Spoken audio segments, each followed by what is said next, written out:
বন্ধুরা, welcome back to my YouTube channel haunted road. Rahul আর প্রিয়াঙ্কা দিল্লির একটি সোসাইটিতে নতুন ফ্ল্যাটে শিফট হয়। যদিও ফ্ল্যাটটি নতুন নয়, রাহুল আগে থেকে কিনে রেখেছিল, কিন্তু প্রিয়াঙ্কাকে সারপ্রাইজ দেওয়ার জন্য আজ প্রিয়াঙ্কাকে নিয়ে এই নতুন ফ্ল্যাটে আসে। রাহুল পেশায় ছিল একজন ইম্পোর্ট এক্সপোর্ট বিজনেসম্যান, অপরদিকে প্রিয়াঙ্কা ছিল ইন্টেরিয়র ডিজাইনার।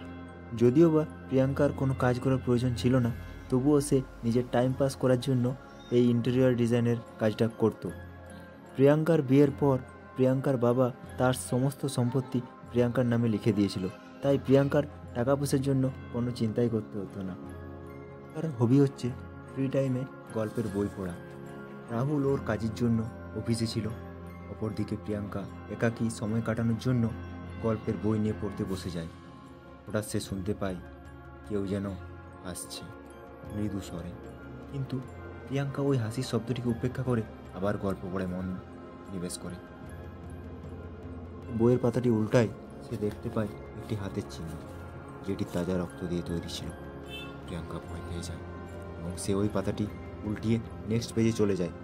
সেখানে সে যেটা দেখে সেটা দেখে তার মাথা কাজ করা কিছু সময়ের জন্য বন্ধ করে দেয়, কেননা ওই পেজে তাজা রক্ত দিয়ে লেখা ছিল, আমি তোমার আশেপাশেই আছি, আমাকে খুঁজে বের করো। ওই লেখাটি পড়ার সাথে সাথেই প্রিয়াঙ্কা বইটিকে ওর থেকে দূরে ছুঁড়ে ফেলে, আর তখনই আবার ওই হাসির শব্দ শুনতে পায়। ও খুব ভয় পেয়ে যায়। হঠাৎ সে তার পিছন দিক থেকে কারো পায়ের শব্দ শুনতে পায়, কারো ঘুঙুরের শব্দ। সাহস করে যখন প্রিয়াঙ্কা পিছনের দিকে তাকায়, তো সেখানে কেউ ছিল না।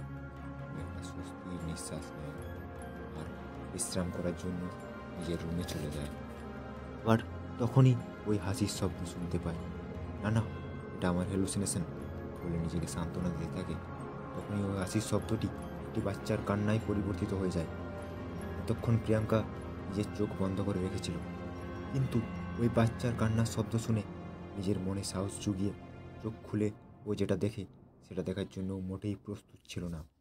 সে চোখ খুলে দেখতে পায় 7-8 বছরের একটি বাচ্চা মেয়ে পুরো রক্তাক্ত অবস্থায় ওর সামনে দাঁড়িয়ে আছে। তার একটি চোখ বাইরে বেরিয়ে আছে, তার থেকে ক্রমাগত রক্ত বেরিয়ে আসছে। তখনই ওই বাচ্চা মেয়েটি হাতের ইশারায় প্রিয়াঙ্কাকে ওর কাছে ডাকে। প্রিয়াঙ্কার নজর পড়ে তার নিজের হাতের দিকে। তার একটি হাত রক্তে লাল হয়ে আছে। ওই বাচ্চা মেয়েটি এখনও হেসে যাচ্ছে আর হাতের ইশারায় প্রিয়াঙ্কাকে ডাকছে। আর তখনই খুব জোরে জোরে কেউ দরজায় নক করতে থাকে, আর ওই বাচ্চা মেয়েটি ওখান থেকে অদৃশ্য হয়ে যায়।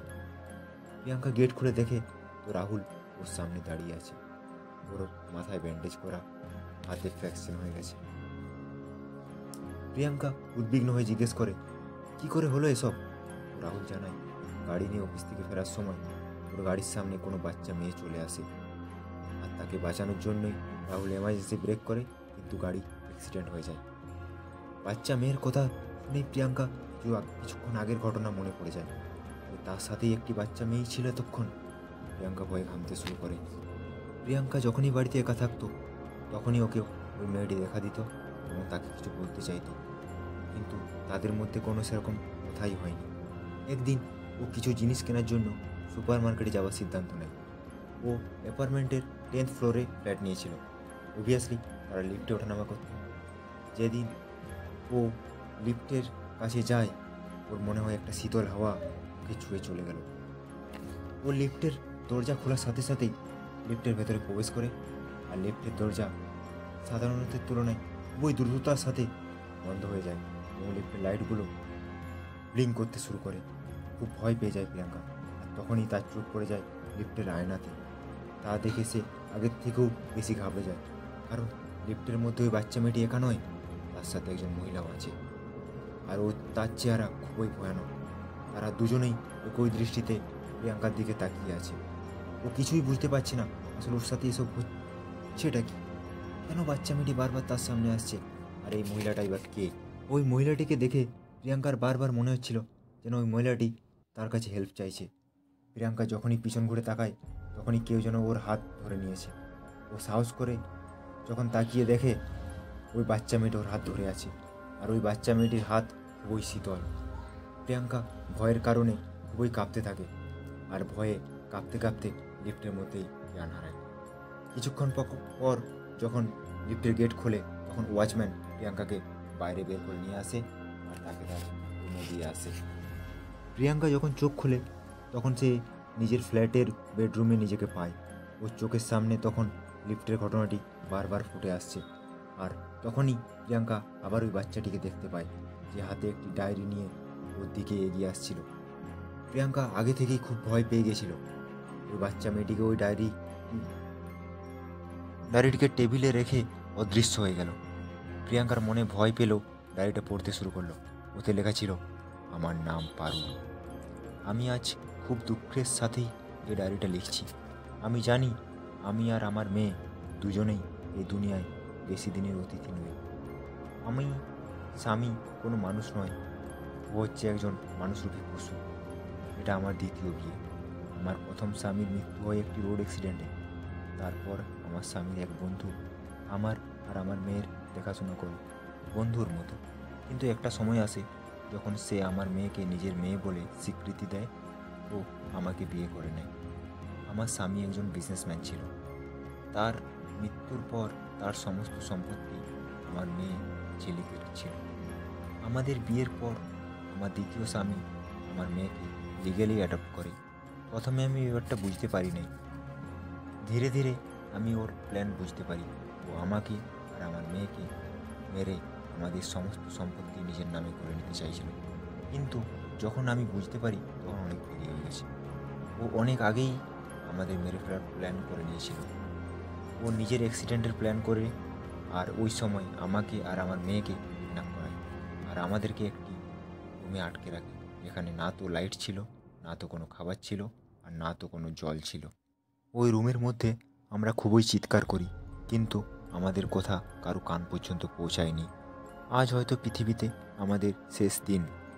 আমি চাই একদিন এই ডায়েরিটা যেন কেউ পায় আর সে যেন আমাদের সাথে হওয়া এই অন্যায়ের ন্যায় দিতে পারে। তখনই পারুল বলে ওঠে পিছন থেকে, হয়তো এই পৃথিবীতে একমাত্র তুমিই আছো যে আমাদের সাহায্য করতে পারবে, কারণ তুমি আমার স্বামীকে খুব ভালো করেই চেনো। আর তখনই ডায়েরির মাঝখান থেকে একটি ফটো সরে পড়ে যায়। প্রিয়াঙ্কা যখনই ফটোটি দেখে ওর পায়ের নিচের মাটি সরে যায় ওখান থেকে। প্রিয়াঙ্কার হাতে এখন পারুলের ফ্যামিলি ফটো, যেখানে পারুল আর পারুলের মেয়ে ঝিলিক আর ওর স্বামী ছিল। সে আর কেউ নয়, প্রিয়াঙ্কার স্বামী রাহুলই ছিল। আর এটা ওই ঘরেই ছিল যেখানে পারুল আর ঝিলিককে কিডন্যাপ করে রাখা হয়েছিল। আর অনেক দিন ক্ষুধা তৃষ্ণায় তারা ওইখানেই মারা যায়।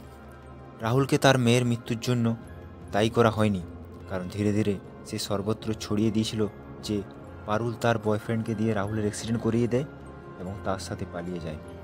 পারুলের বাবা মা কেউ ছিল না, সেও ন্যায় বিচার পায়নি। তখন পারুলের আত্মা বলে ওঠে, নেক্সট টার্গেট হচ্ছে তুমি, নিজেকে বাঁচিয়ে নাও প্রিয়াঙ্কা। তখনই প্রিয়াঙ্কা ওর পিছন থেকে কারো পায়ের শব্দ শুনতে পায়। ও পিছন ঘুরে দেখতে পায় ওর স্বামী হাতে বন্দুক নিয়ে দাঁড়িয়ে আছে। এটা দেখেই প্রিয়াঙ্কা ওখান থেকে পালানোর চেষ্টা করে, কিন্তু রাহুল ওর শক্ত হাতে প্রিয়াঙ্কার হাত ধরে নেয়। তখনই এমন কিছু ঘটে যা রাহুল কল্পনাও ভাবতে পারেনি।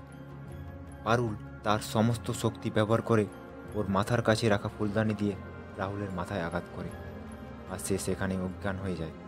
প্রিয়াঙ্কা পারুল আর ঝিলিকের দিকে তাকিয়ে মুচকি হেসে পুলিশকে ফোন করে।